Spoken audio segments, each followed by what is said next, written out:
All right, so let us come back.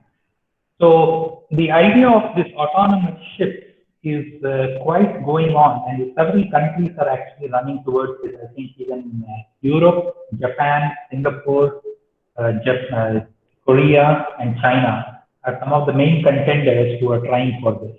Now, in the defense sector, I think US is pretty good ahead. I don't know how many of you have heard about the Sea Hunter project, which is a autonomous vessel which they have built, which can track submarines and then keep on following the submarines as it goes along. And they recently tried to conduct an autonomous voyage all the way from California to Hawaii and back. So all of this was performed by the vessel autonomously with no one on board the vessel.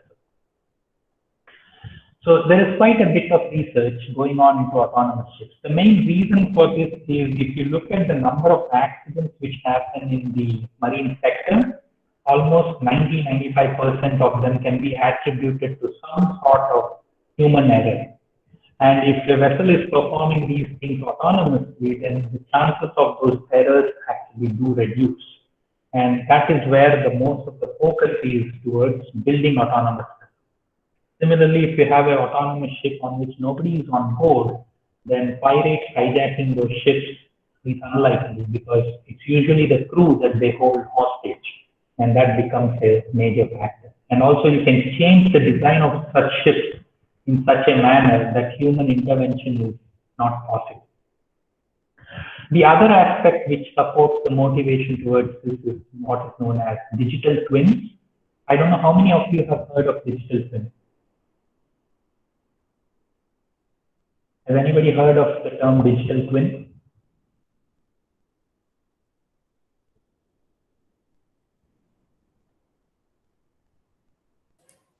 No, sir. No? Okay. So digital twin is something which a lot of classification societies are interested in. So what they want to do is they want to track a vessel all the way from its construction, all the way till it is decommissioned. They want to understand how the vessel has behaved or how its characteristics have changed, and all the sensor information on board the vessel.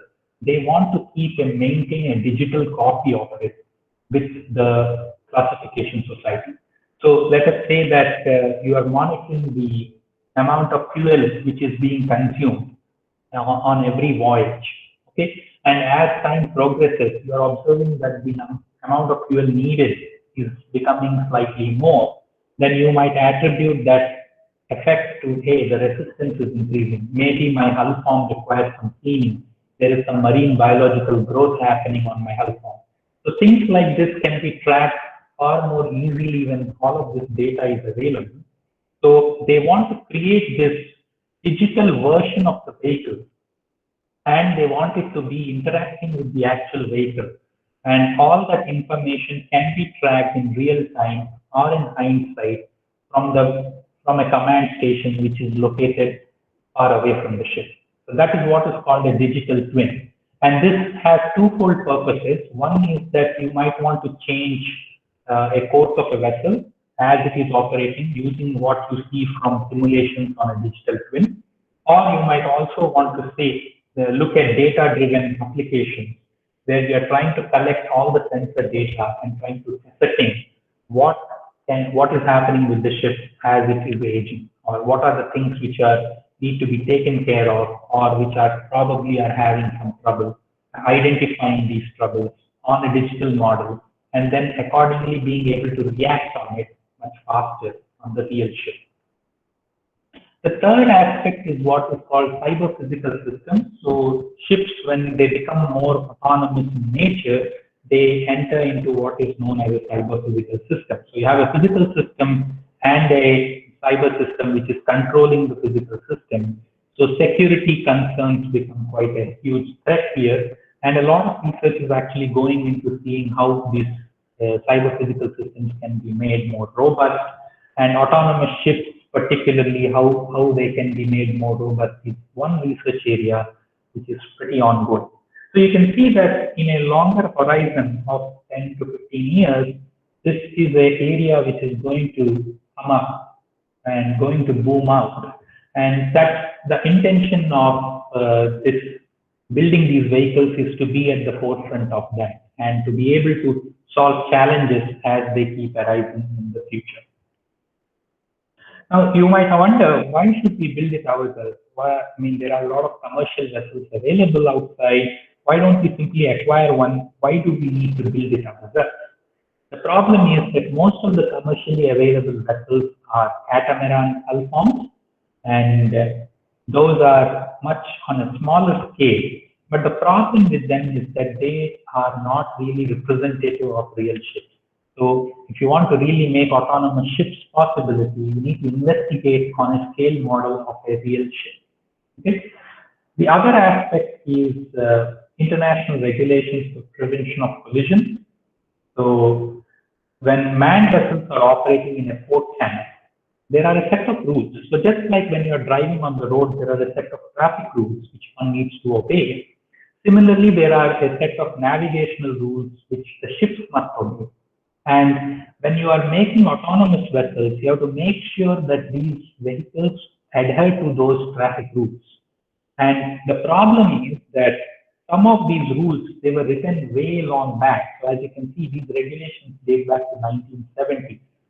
And we have to really understand that sometimes a human part of it does take into effect. So for example, when we see two rules are contradicting, we might try to decide on one based on our past experiences.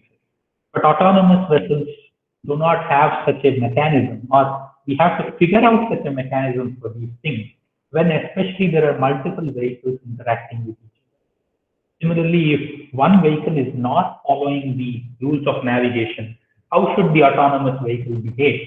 So these are problems which are still not solved, or at least are currently being investigated quite a bit. So the objective of building these vehicles is to investigate some such sort of problems in the future and see how we can go forward. So currently, me and Dr. Suresh Rajendran, we have submitted a proposal to IIT Madras to open a center for autonomous systems. And if it goes through, then we will be accelerating our activity. Even if it doesn't go through, we probably will continue in this direction anyway. The final and the most important aspect of why we are building these vehicles is I want to introduce them into undergraduate teaching. So when you are taking a course on maneuvering and control, I want you to have a more hands-on experience with it and to be able to see what you are learning in class be applied to what a real vehicle looks like. And the idea is that we want to build this vehicle and deploy it somewhere on campus. I think the wave basin which we have is too small for a model of the scale in which we are building. So most likely we will be thinking of deploying it in the lake right behind the Durga temple on campus. How many of you are aware that there is actually a lake behind the temple? Pretty much very well. Yes, sir. So it's almost a 300-meter cross, 100-meter length, 100-meter width lake. So that gives us a really large area where we can test multiple vehicles and put together and see what happens where multiple vehicles are interacting. Okay, so that is the main aspect behind. So research aspect is there, and then there is some teaching aspect there. And also, I want to see if we can excite more undergraduates to have a hands-on experience in building the vehicle and taking it forward. So that's the main reason why we are building. So in order that this should be representative of a real ship, we are going to choose the pre-sow container ship. Okay, and the geometry and the particulars are available. I have a link here. Actually, let me go here and share the tab here. So this is a very standard hull form, the KCS ship. And some of you who have taken a course with me in the past know that your projects have looked at this sort of a ship type, and you have actually analyzed how such a ship moves in space, or what are the loads which are coming onto this sort of ship in random seas. So some of the main details like the length, breadth, draft, displacement, and other things are listed here. And you can see that there are 3 different models which people have tested and come up with some experiments and perform some scale model tests. You will see that one model is 1:32 scale, 1:53 scale, and 1:75 scale. Now I want to restrict myself to 1:52.667. So I want to go with this particular scale ratio. The primary reason being that this allows my model to be around 4.5 meters in length. So if I look at some roughly 300 meters long lake, out of which let us say 200 meters is a usable area where the water is not too shallow. So then that becomes 200 by 5, at least 40 ship lengths. So this is a sizable area for us to perform some maneuvers with the vessels. And that makes it easy for us to handle. So which is why this is the scale ratio. The scale ratio is already fixed up for us. Okay.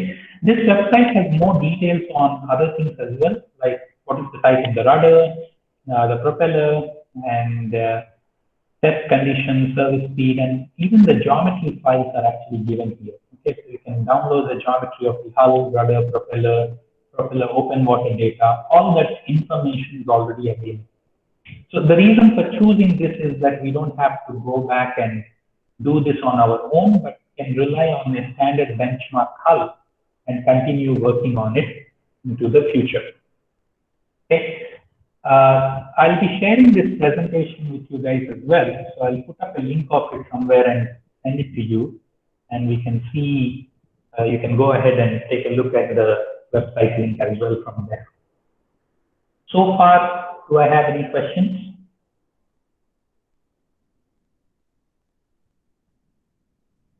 Okay, let's proceed further. So now let us talk about the actual problem statement. Okay, so there are a lot of problems which are required to be solved before we actually can build the vehicle and proceed further. So let's take a look at what are the different things which are going to be a part of this project, which you will be involved in case you are interested in participating in this project. So the first thing is we will need to build the hull, and we'll probably be going with a fiber reinforced plastic model. So these are called FRP models. And you must have seen our department actually does do a lot of these FRP model building. So one way to go about it is to go and ask some of our scholars or technicians who are involved and ask them to build it. Or we could also go in a different route and approach some of the vendors in and around Chennai to find out how to build these FRP models. So I expect that some of you will be working on finding out this information. So you can see that this is not something to do in a technical sense, but more on a practical basis. Who are the vendors? What is the tolerance which we need? And how can they build it, and how fast can they build it and provide it to us? So these are things which some of you will be taking a look at. One of the main considerations when building the model is that you have to make sure that it has a proper tolerance, which means that the hull form which you gave and the hull form which you got, they must be similar. Because if they are not similar, then your resistance estimation which you do will not be correct. And that will have a serious implications down the line. I'm going to talk about that in just a few minutes. Okay. Then we need to make sure that there are watertight compartments for the motors and the electronics, so that even in case of when a model overturns, let us say we try to perform some maneuvers and the boat capsizes. We don't want to lose everything. We want to make sure that we are in watertight compartments and this works very well. Similarly, we want to have handling ease, so we have to design the vehicle such that it can be handled and can be carried easily from one place to another. At least two people should be able to lift it up, load it onto a truck or something like that and take it, or a tempo or something like that and take it. Similarly, I want it to be monkey-proof. I don't want monkeys messing with our electronics or motors, so to kind of make sure that that is monkey-proof in some sense. The propeller, I'm thinking currently that we are going to 3D print. So these are some of my ideas which I have. So if you have any additional ideas, so please feel free and we'll discuss more on those aspects. Okay. So I'm thinking that the propeller will be 3D printed. It will be primarily built out of steel. We can't go with plastic propellers, things like that, because they won't sustain the amount of thrust required.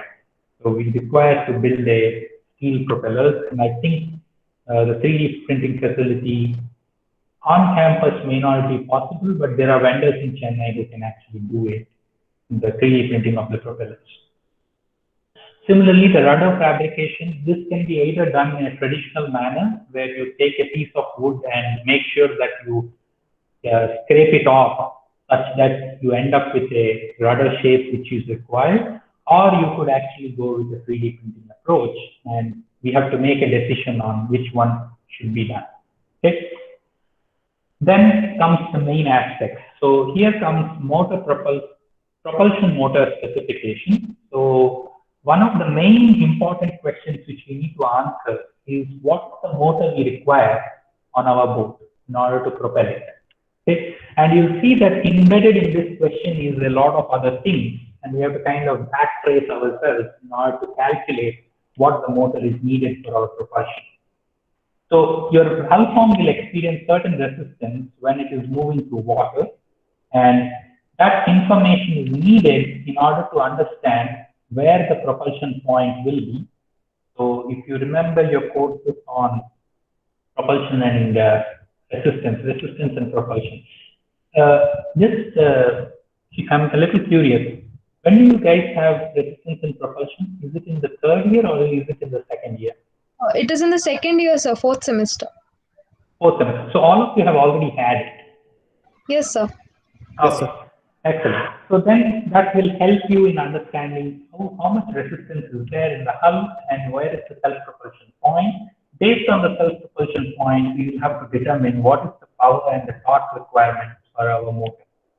And you have to make sure that a proper gear ratio is chosen so that the RPM of the propeller is matched correctly. And you have to kind of play with the numbers there and you have to work them out. Okay.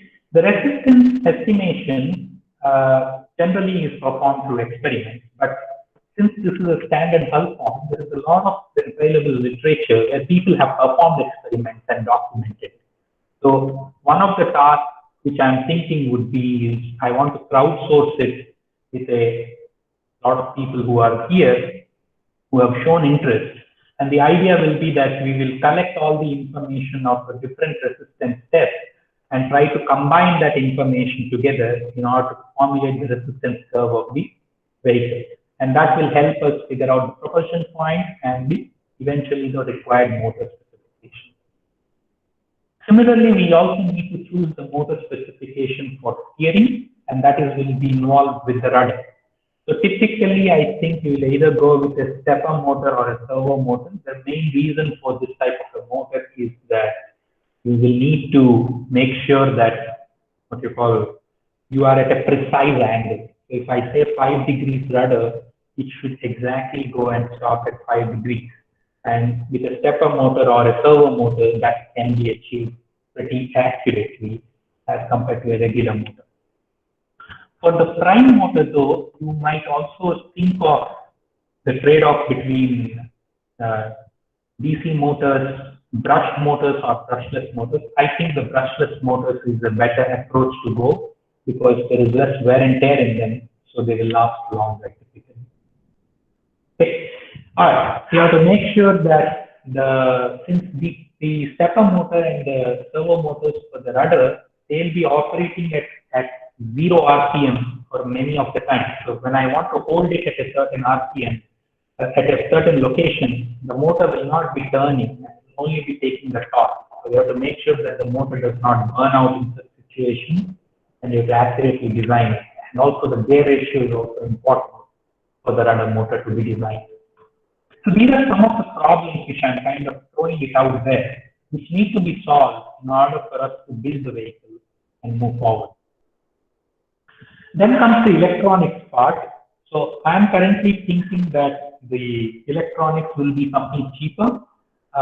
We can go the expensive route or we can go the cheap route. I want to go the cheaper route primarily because if the vehicle's cost is lesser, the more I'm comfortable with students handling it and playing around with it. So even if I lose the vehicle, the loss is limited to a smaller amount. But suppose if I am choosing architecture from National Instruments and putting everything together, yes, it becomes integration becomes easy, but then the cost also goes up. And that makes it a little difficult to allow students to play with a very expensive piece of hardware. So that's the main reason why I want to go with a route in which we are having the electronics are cheaper and the sensors and everything are a little cheaper. So that's why I'm thinking Raspberry Pi as the main onboard computer, and we will require you will be required to figure out what are the electronics required for controlling the motors. Typically, we control them with what is known as pulse width modulation, and you can read more about it. And this basically means that in a particular cycle, we are only giving a power for a certain percentage of time, and that governs how much RPM with which our motors are rotating. We need H bridges, so you'll have to look at what H bridges are, and these are basically trying to control how much pulse width modulation we are providing to the motor. So these are motor controllers. Sometimes these are also known as electronic speed controllers, and the difference between them is slight. And probably one of you can tell me more about it. What exactly is the electronic speed controller versus the H bridge? Okay. To my knowledge, they are both doing a similar aspect. You have to select these H bridges very carefully because you have to make sure that they are compatible with Raspberry Pi, and also you have to make sure that it can handle the sufficient ampere current which your motor requires. So these H bridges are usually rated for current, and you have to make sure that if your motor is say drawing 20 amperes current, then the H bridge should be able to handle a 20 amperes current. And also for some of these H bridges, you will notice that they have something called reverse polarity stop or a check. So these come with, if you connect the wires in the opposite direction, it doesn't simply burn out the motor, but rather the H bridge is the first location where it will fail, rather than the motor failing first. Then one has to decide what are the battery power which is needed. So, and this depends a lot on what the endurance of the vehicle is. So if I want a vehicle to be running for 1 hour time, then what is the power usage which we will be having over the 1 hour time? And it depends on what operating speed you're operating the vehicle. And based on that endurance, you have to decide on what type of a battery power you require. And you have to go for such type of a battery. Now, again, between batteries, you have different options, whether you want to go for a lithium polymer battery, lithium ion battery, or a lead acid battery. Which one should we go with? That is something to be decided. And that's a part of the problem statement of building the vehicle. Okay? And once you acquire the battery, also you need a battery charger in order to make sure that you can recharge those batteries and use them again and again. Sensors. Now, this is a very vast area. So where you can have sensors that are extremely expensive, and I know some of you are involved in Center for Innovation projects where they have a lot of money, so they want to put sensors which are of the very high order. But the objective, as I said, my objective is to make this vehicle accessible to undergraduate students, and I should be comfortable with allowing them to play with it. So I'm not thinking of dedicated sensors or IMUs which cost lakhs and lakhs of rupees, but I'm more thinking on the order of whether can we connect a smartphone to your Raspberry Pi, and the smartphone comes with a bundle of sensors on board, like the GPS, the inertial measurement unit. So inertial measurement units they measure accelerations in 3 directions, and they have a gyroscope which measures angular velocities in 3 directions. And how you combine them together in order to estimate the orientation of the vehicle. And GPS provides you, based on satellite communication, where exactly you're located. And I think GPS need not be explained. Most of you probably know what it is. Also, the smartphone comes with a camera. So the question is, how can we get access to all of these through our Raspberry Pi over the smartphone is what I'm more interested in. Then we need watertight housings for the motor and for the electronics. So there was this one cool discussion which I was having with a professor at MIT, and he was showing me that in their autonomous labs, what they are doing is they have these boxes. Okay? These boxes are more or less the size of maybe the size of two books. So I would say if I took two of these books, okay, the size what I get, a box will be of more or less this size, inside which they will be housing the Raspberry Pi, and they'll be making some holes on the box and providing wet connectors for connection of USB, Ethernet, which can now be controlled directly with the onboard computer. So every student group has their own box with a Raspberry Pi and a smartphone in it. They simply bring their box, plug it into the vehicle, and the vehicle goes off. So I really like that modular approach, and I definitely think that that is one approach which I would like to go with, where multiple groups can have multiple Raspberry Pi. So I can use the single vehicle, but have multiple groups having their different controllers loaded on different Raspberry Pis, and we swap out the Raspberry Pis in order to test out how the vehicle performs under different groups algorithm. The next Sir, thing, yeah. why are we not using Wi-Fi like we use in wireless drones technology? Yes, I am coming to that. We are, so even when you are using Wi-Fi, there has to be an onboard controller and an off-board controller.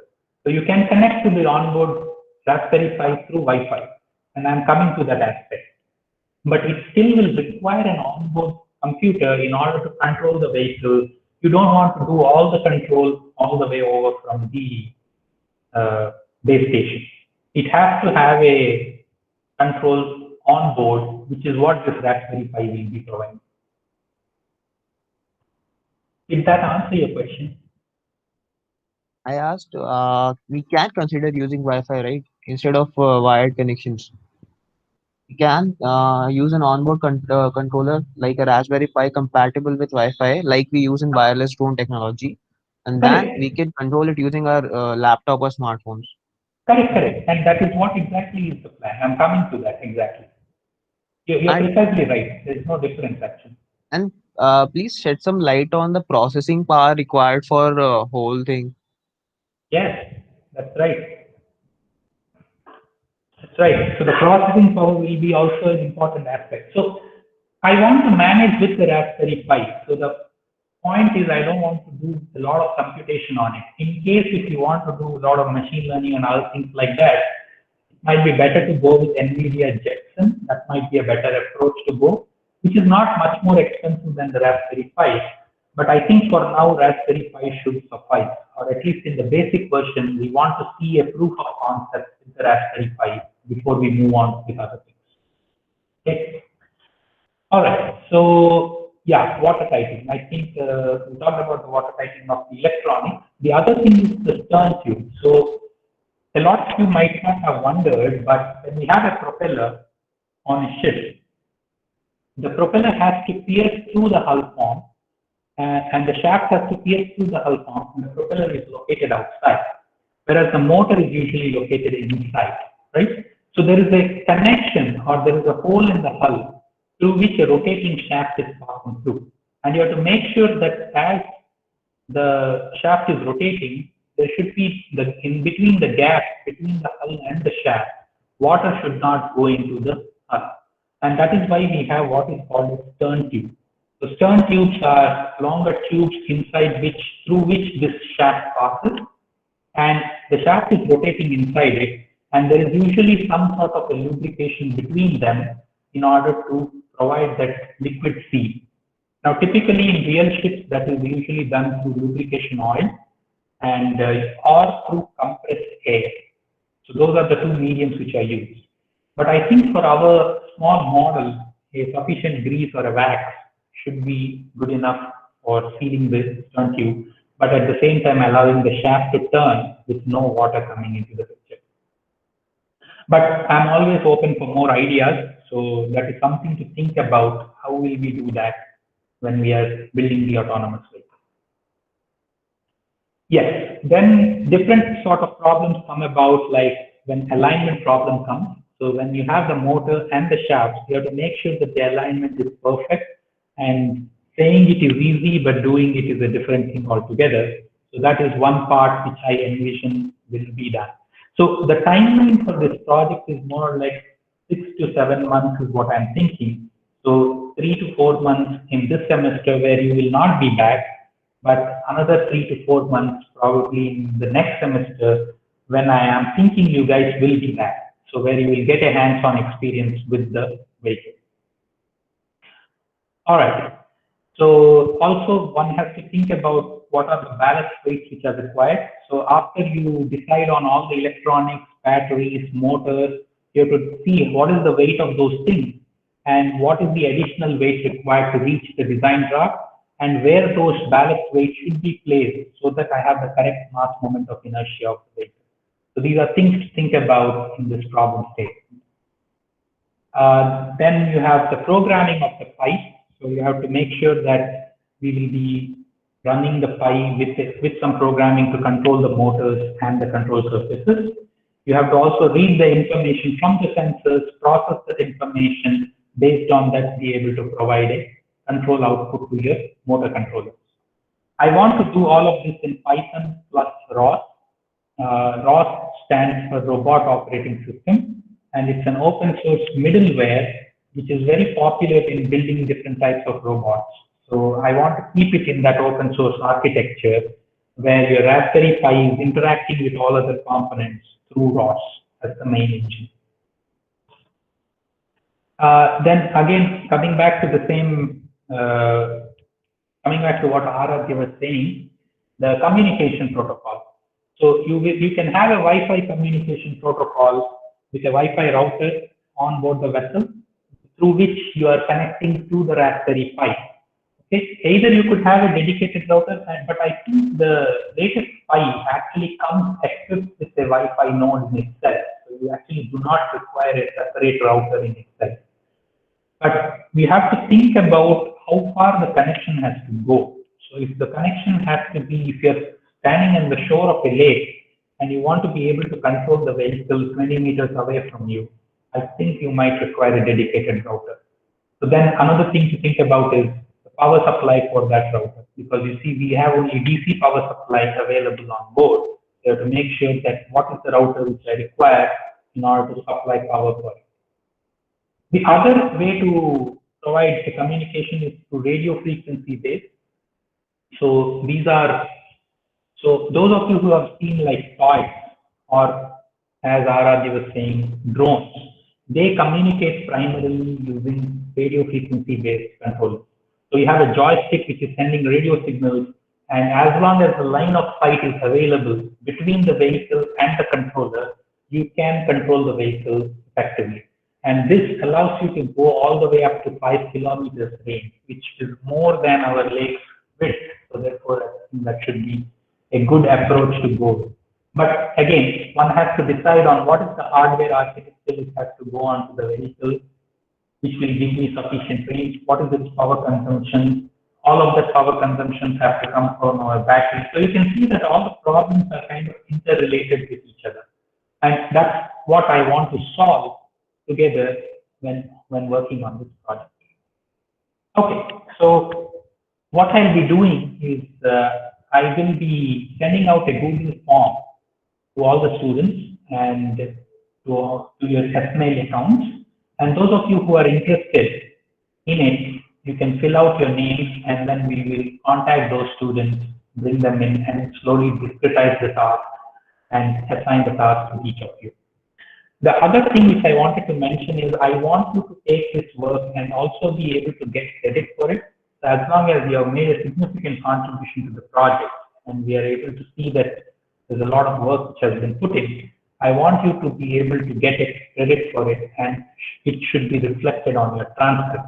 And there is an option to avail that, and I don't know how many of you are aware about it, but over the summer, the dean has sent out some information to you that you can take certain research credits, and those research credits can be availed for this work, but they will be done after the fact. So which means after the vehicle has been built, after the project is complete, you will be claiming the credits for that work. Okay. Also, whatever we have had, we will be having a meeting along with the questions that I will be taking now.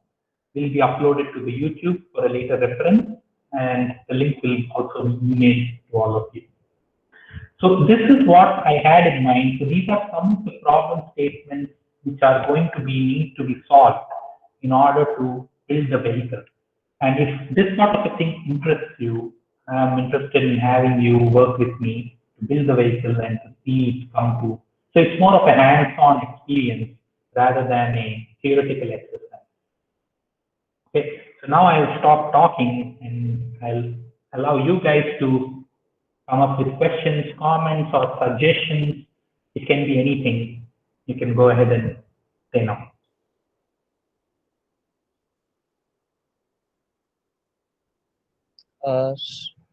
Hello. Yes. So, as far as I understood, initial part of the project involves just the construction of the vehicle, right? We are not concerned about making it autonomous right now.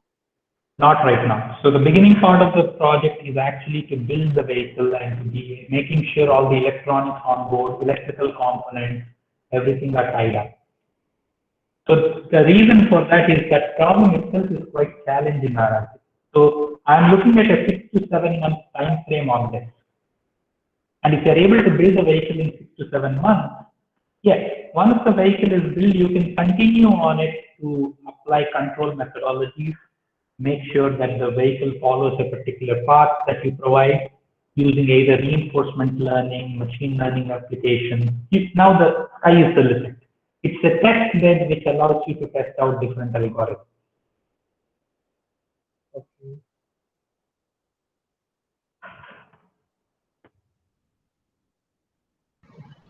Maybe I can stop presenting so that you can see me.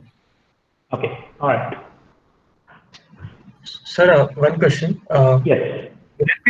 Is it possible to parallelly work on the autonomous part? Because if we know the specifications of the model that we're building and the model that we're building, then maybe we can simulate the results.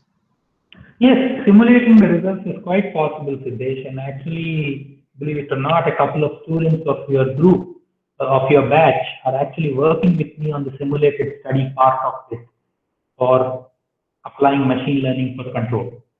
Okay. But the problem is, until the vehicle is ready, you really can't apply these methodologies because they are data driven in nature. So for example, let us say I want to control the vehicle to using reinforcement learning. Reinforcement learning is based on the idea that it has to try out something in the environment, based on that come back, learn, and go back and try new things.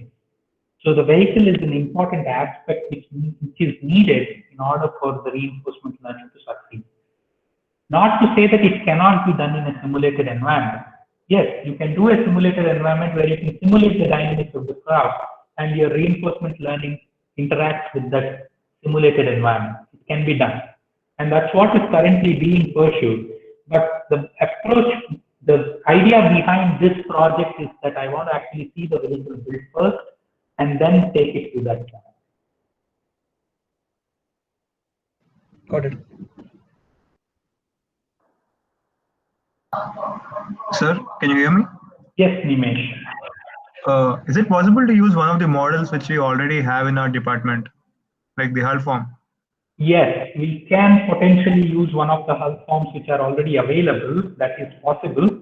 And I am trying to ask Dr. Anand Subramaniam whether that can be possible because unfortunately I don't own the model.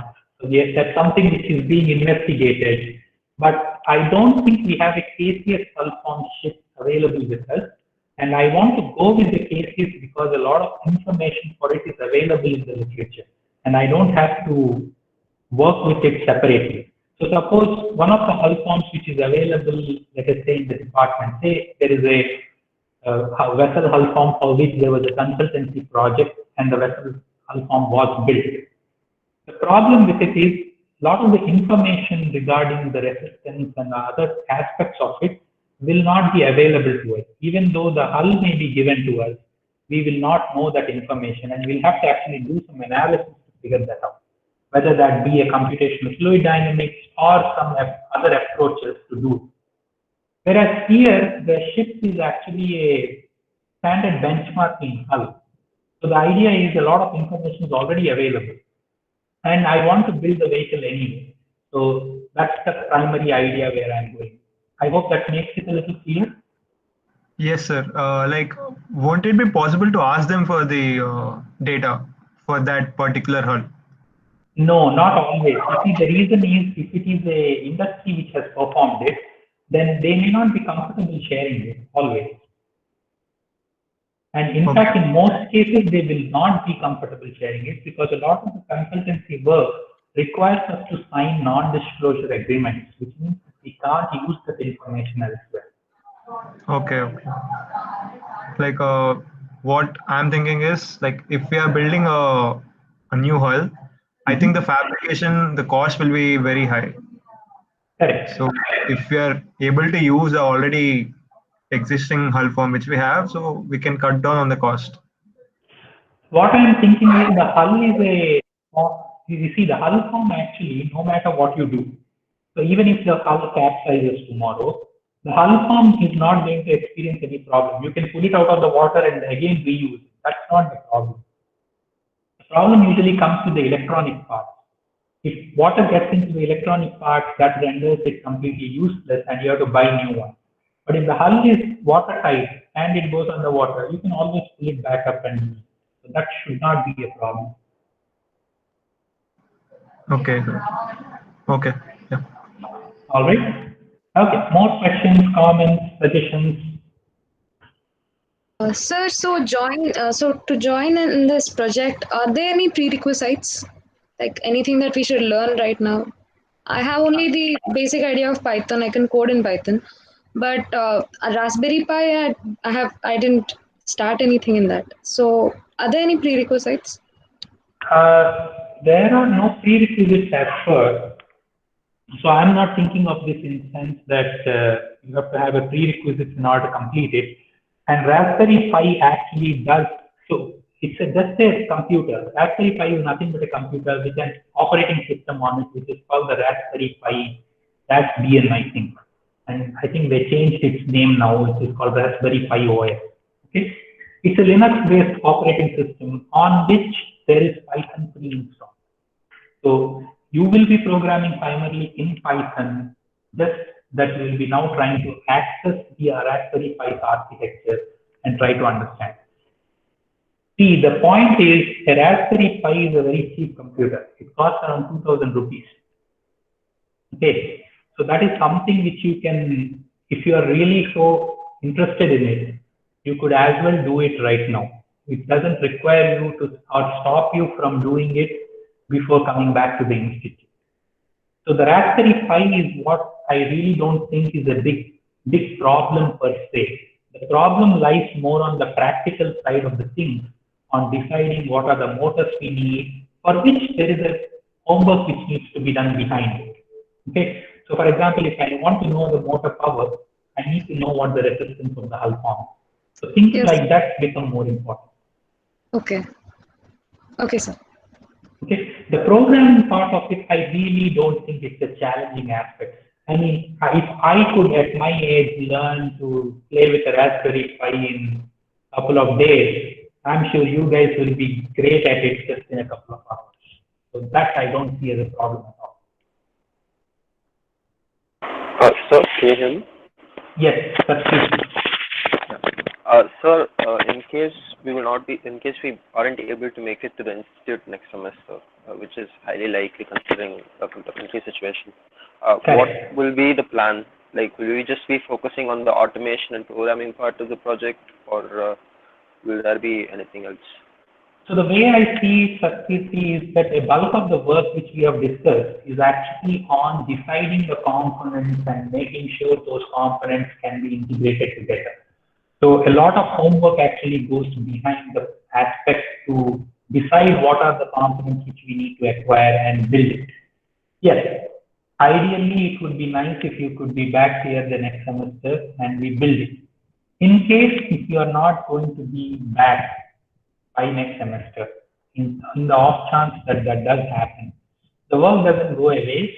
Whatever components we do decide in our design process, I am going to acquire them and I'm going to assemble them. Okay, so the only thing will be that by the time you'll be back, the vehicle will probably be ready, in which case we can start working as some of you suggested on the automation part of it once the vehicle is ready.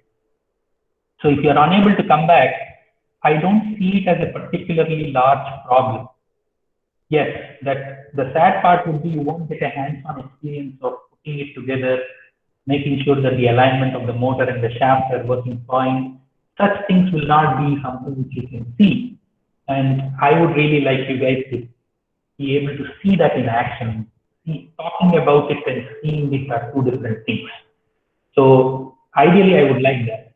But in the off chance that that does happen, then we will still use all the information which we are going to work on in this project and acquire all the components and maybe build it, or maybe we might postpone it, the building part of it, until you are back. The work doesn't go away. So, did that answer your question? Yes, sir. All right.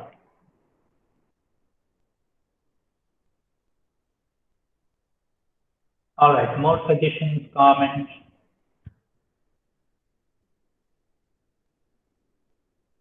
What else do you guys think you can use the vehicle for?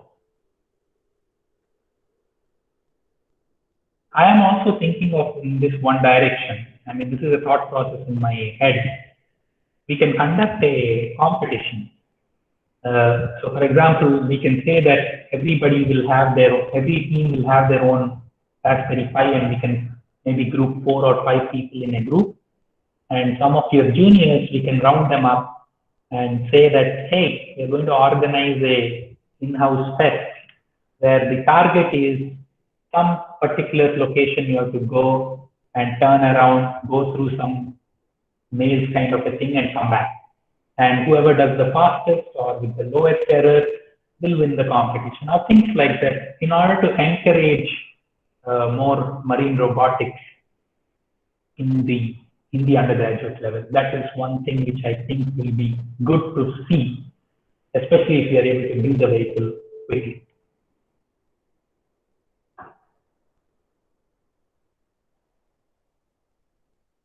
Okay, more comments? So since you asked for use cases, maybe we can use it for garbage collection in ocean, not in ocean, any water body for cleaning. As in so somehow it will detect whatever waste is there in the water, and that waste will act as a checkpoint. And since we are trained using reinforcement learning, we have trained it to pass through the checkpoint, so it will automatically guide itself towards the garbage, collect it in some vessel and something like that. Okay, that's a good idea, but I think hull form will be quite different if you want to do a garbage collection. I think a traditional hull form like a ship shape may not be the most optimum, but yeah, the ideas will translate very well to it. I can really see that the ideas will translate easily to such a problem statement as well. And I think people have been working on some such things. I've seen a couple of videos where they have built such crafts in Europe and in South Asia, in Asian countries, in the Eastern Asian countries. But it will require more GPU power, like more processing power as of now. Correct. Yes. So that's We are doing it live, right? Yeah, in that case, you may not be able to go with a Raspberry Pi. You might have to go with the NVIDIA Jetson or something more powerful to do it. We can pre-process it on our computers, right? Like when we are using a Wi-Fi, we can use a live video stream and pre-process it using our own GPUs. Yes, you can do it, but transferring so much information over a Wi-Fi will not be very, very fast. Problem is real-time things will not be happening very easily in that case.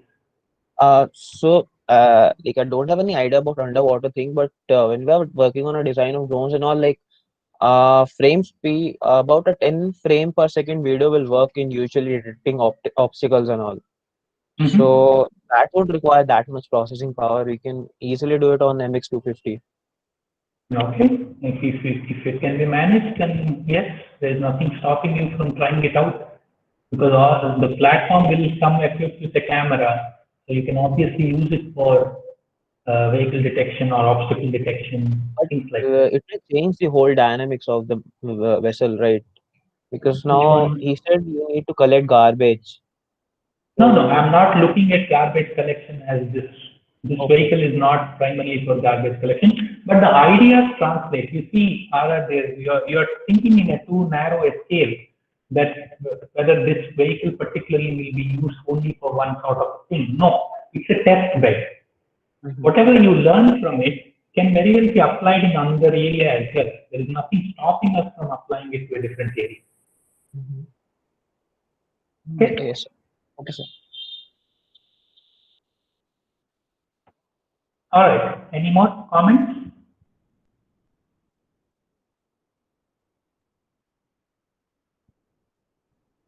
All right. If there are no more comments, I'm going to stop recording now.